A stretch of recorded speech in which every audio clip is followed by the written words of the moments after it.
Mke wangu, tatizo nini? Tatizo lijui. Umakoli mzanie siye kumbe ndiye. Hujui tatizo lako? Umzanie siye kumbe ndiye?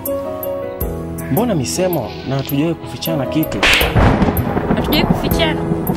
Sasa mbona na maambukizi ya virusi vya ukimwi na ukuwahi kuniambia? Nimekuta vidonge vyako. Wewe ni mwathirika.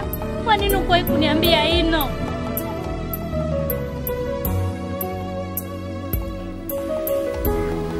Nari mke wangu, swala la ukimwi sio swala la malaria. Naomba unisamehe kwa kutokuambia jambo hili mapema. Pia dokta alishaniambia juu ya kukuambia wewe kabla hujajifungua. Ila ujasiri nilikosa mke wangu. Mwanaume gani wewe unakosa ujasiri? Ona sasa ushamua mwanangu na maambukizi hapa virusi vya ukimwi. Maskini mwanangu. Ila chanzo ni wewe. Kwa nini hino?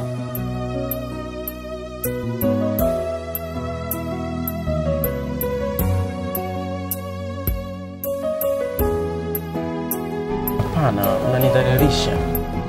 Hapa ni nje. Tunatokaongelee ndani. Halafu pia kumbuka nilishakwambia tukiwahi hospitali kabla hujajifungua, mtoto hawezi kupata maambukizi ya virusi vya ukimwi. Tatizo alikimbia mke wangu. Kuondoka kwako hawezi kupunguza ukubwa wa tatizo, ila ndio kutaliongeza tatizo. Hili limeshatokea. Naomba unisamehe mke wangu, usiondoke ili tumlee mtoto wetu kwa pamoja.